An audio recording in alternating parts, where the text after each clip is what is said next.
কথাটা মাইনা এবার ওই লোকটা বাজারে গেছে, বাজারও গিয়া ইয়া মতো একটা প্লেট কিনছে, কত বড় বড় প্লেট কিনছে। প্লেটটা কিনা যখন বাড়ির দিকে যখন বানাচ্ছি, দূর থেকে বেগম সাহেব দেখতে আবার কিতারে এতদিন পর্যন্ত হাত দিয়ে সিঙ্গারি মারবো, এখন কিতা প্লেট দিয়ে মারবো না কিতা যেটা ওই আইটাছে ঘটনা কিতা বাড়ি দিয়েছে।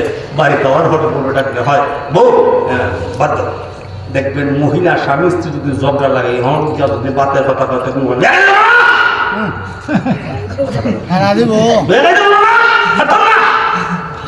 এমন সময় যদি খালি মুরুখ অথবা বিলাই দিলে যদি খালি ডাকে কিতা মনে করবো বিলাই আইলে তো বিলাই দেখো না জামাই দেখো বইলা করে বুঝে বিটি দেবে আমার আগে লিখবো বাইরে থেকে বিটি দে গাই দিলে কিচ্ছু করার নাই, বরং সমাধা আছে যদি মুরগু খালি ডাকে ঘর বাড়াবাড়ি করেন মুরো এতটা খেটকাটি করিস না, আইলে তোর উপায় নাই আসেনি। এখন তো কেউ বেটি হইলে একবার বাবা বাদ দিতাম না এখন লইয়া খাইবার লাগে বেটা বস্তু। এখন কিতাব হলো জামাইয়ের বউর মধ্যে মহব্বত নাই, বর্তমান সমস্ত মহব্বত প্রেমিক প্রেমিকার মধ্যে। কথা কয় জামাই বউ মহব্বত নাই, জামাই বউ ভালোবাসা নাই, সব ভালোবাসা পুরো ভাইতে সব প্রেমিকারে গেলেছে। জামাই বউরে কোনোদিন মুখ তুললে খাওয়ায় না, কিন্তু প্রেমিকারে কি করে মুখ তুললে খাওয়ায় কথা কয় ওই দিক করে আপনাদের আমরা হবিগঞ্জের মধ্যে কিতাব ওই খারাপ তো বলে খারাপ তো ভাই কেন আছে জীবনে বড়লে দিনের জায়গাতে ঘুরেবার জন্য সুন্দর করে ঘুরেছে না, এখানে কি প্রেমিকার একটি হয়ে গেছে আর প্রেমিকার মুখের মধ্যে তুলে হয়, এখানে যদি ভাত লাগে কি সেটা কথা কয় না ওই বাদটা ওই ময়লাটা যদি আপনি আপনার স্ত্রীকে মহব্বত করে যদি আপনি হুচ্চা দেন, দেখবেন আপনাদের চাইতে শান্তি আর কেউ হতে পারে না। ওই মহব্বত ওই জায়গায় না, ওই মহব্বত তোমার স্ত্রীর মধ্যে তুমি দাও, বউরে তুমি তুললে হাওয়াও। এখন বেড়ায় আমি একটু বড় ভাই ভাবি তো এখন বেড়ে বউ আধা ক্লাস পানি দিচ্ছে জিগা বউরে মুখ লাগাই হাইছো না কিনা বড় কিনা জিগা মুখ লাগাই হাইছো না কিনা। আর ওই যে কিনা আমার ওই খারাপ ডুবা গেছে, খারাপ ডুবা যাওয়ার পরে বউ যে প্রেমিকা এলা ভানি গেছে, এখন পানি পাওয়ার পরে আধা হাত গেছে জিগা তুমি কোন দিক দেখাইছে, ওই দিক দেখাইছে লাগে সত্য না মিথ্যা বলেন, মিথ্যা বলে আপনাদের কাছে মাফ চাই দেবো আছে এই সমাজের হাজার হাজার যুবকটা আছে, হাজার হাজার যুবকটা আছে প্রেমিক প্রেমিকা নিয়ে ওই বন্ধের মাঝখানে গড় বানা দেয়, এখানে কিতা করে তোমরা সকল মহব্বত ওই জায়গায় গেলে পরীক্ষা নাই, বিয়া করার বড় পরীক্ষা নাই না আছে আছে। আপনাদের বানিয়েছেন তাড়াতাড়ি মহল্লার যুবক এবং বৃদ্ধ বাবা যারা এখনো আছেন, বৃদ্ধ আমার বাবার বয়সী যারা এখনো আছেন, রাসূলের সুন্নাতটা পালন কইরা বউকে নিয়ে মুস্কি হাসি দিয়া দেখবেন আপনি বাজার থেকে আপনাদের মধ্যে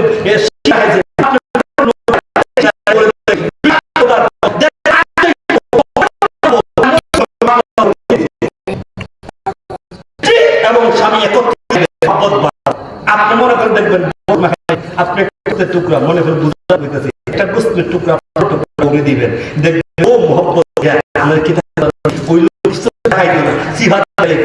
আপনার দিবস সময় বার করে আপনি মুখ তুলে দেবো, আপনি যেগুলো কুচিকে হইলেন আপনার আগে দিসলাম ওর দেখা ভালো লাগে রেখে দিয়েছে কথা বলে পরীক্ষিত কথা হইতেছে আনা পরীক্ষিত না আসেনি সমাজের মধ্যে। এবার ওই যুবকটা বাড়িতে গেছে, বাড়িতে গিয়ে যখন বাদ দিয়েছে, বাদ দিয়ে খাওয়া আমরা খেয়ে নাই, মা যখন কর্তৃত্ব খাইবার লাগে এমনি বউরে কে বউ আবার খাতে তুমি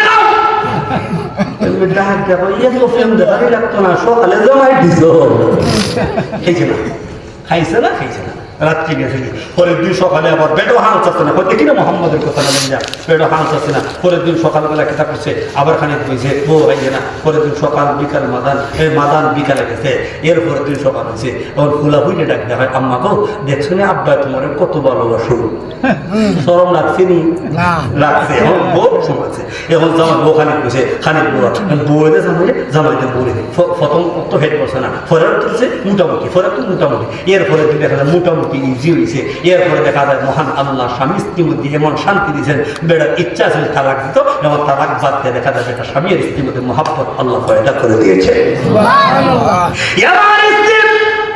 স্বামীকে ডাকতে বলো একজন স্ত্রী স্বামীর বাড়ি শুধু খাবার জন্য আসে না, কাপড় চোপড় পরিধান করার জন্য আসে না, স্বামী গো আজকে আজকে এতদিন পর্যন্ত আপনার সংসার করলাম, এত শান্তি কোনোদিন পাইলাম না, এত মহব্বত কোনোদিন পাইলাম না, এত সুন্দর পদ্ধতি আপনি কোথায় পাইলেন? এত সুন্দর পদ্ধতি আপনি কোথায় পাইলেন? এটা আমার কোনো পদ্ধতি না, এটা আমার পদ্ধতি না। এতদিন পর্যন্ত যে মুহাম্মদ মুসলমানদের নবী বিরোধী করতাম, আমি মনে মনে সিদ্ধান্ত নিয়েছিলাম আজকে তোমাকে তালাক দিব। কিন্তু বাজারে যাওয়ার সময় রাস্তার মধ্যে মুহাম্মদ একটা ওয়াজ করছে, স্বামী আর স্ত্রীর মতো মহব্বত পাইতে গেলে এক প্লেটে জন্য খাবার খায়, এটা আমার কোনো পদ্ধতি না, এটা হলো মুসলমানদের নবী মুহাম্মদের পদ্ধতি। আমার স্ত্রী, এটা আমার পদ্ধতি না। এমনি স্ত্রীটা একটা বলে, স্বামী গো একটা কথা বলি, একজন লোকের একটা কথার মধ্যে যদি এত মহব্বত, এত ভালোবাসা, এত তাসির রাখতে পারে গো, না জানি ওই লোকের জীবন আদর্শ গ্রহণ করলে পরে কেমন শান্তি, কেমন মহব্বত পাওয়া যায়। এমনি দেখা যায় আল্লাহ নবীর দরবারে স্বামীর স্ত্রী একত্রিত হইয়া, সন্তান একত্রিত হয়ে বলেন, ইয়া রাসূলুল্লাহ, ইয়া হাবিবাল্লাহ, আল্লাহ নবী গো এতদিন পর্যন্ত ভুলের মধ্যে ছিলাম, অন্যার মধ্যে ছিলাম, লাখ জামানাতের পূজা করেছি, চন্দ্র পূজা করেছি, কালিমার পূজা করেছি, নবী গো ভুল হয়েছে, কালিমা পড়ে দেন, কালিমা পড়ে সাথে সাথে মুসলমান হয়ে যা। এবার বলুন নবীর সুন্নতের দাম আছে কি? আছে। আছে। তো বলুন তো নবীর সুন্নতের মধ্যে দাম আছে কিনা? আছে। নবীর সুন্নত রাখবো তো ইনশাআল্লাহ। নবীর সুন্নত ধরে রাখবো তো ইনশাআল্লাহ। নবীর ব্যবহার, নবীর সিরাত, আমাদের নবীকে কতটুকু মহব্বত করতে হবে। লা ইউমিনু আহাদুকুম হাত্তা আকুনা হাব্বা ইলাইহি মিন ওয়ালিদিহি ওয়া ওয়ালাদিহি ওয়ান নাসি আজমাইন। আমার নবীকে কতটুকু মহব্বত করতে হবে, কতটুকু ভালোবাসতে হবে। আল্লাহ রাসূল সাল্লাল্লাহু আলাইহি ওয়াসাল্লাম বলেন, তোমার সমস্ত কিছু চাইতে, এমনকি এক কথায় ব্যাখ্যা, তোমার পানের চাইতেও তোমার নবীকে বেশি ভালোবাসতে হবে। আল্লাহ পাক আমাদের রাসূলকে আমাদের প্রাণের চাইতে, জীবনের চাইতে ভালোবাসার তৌফিক দান করুক। যতটুকু আলোচনা করলাম ইনশাআল্লাহ অদূর ভবিষ্যতে যদি আরো আসি, আরো বিস্তারিত আলোচনা করার চেষ্টা করবো। যেটুকু আলোচনা করলাম বিরক্ত হয়েছেন আপনারা? দিবা নাকি? ইনশাআল্লাহ আমল করবো তো ইনশাআল্লাহ। প্রেমিক প্রেমিকারে মহব্বত করে, মহব্বত স্বামী আর স্ত্রী, মহব্বত তুল্লা খাওয়াইবো আমার স্ত্রীরে, দেখবেন মহব্বত বাড়বে ইনশাআল্লাহ। করবেন তো ইনশাআল্লাহ। আল্লাহ সকলকে আমল করা তৌফিক দান করো, আমিন।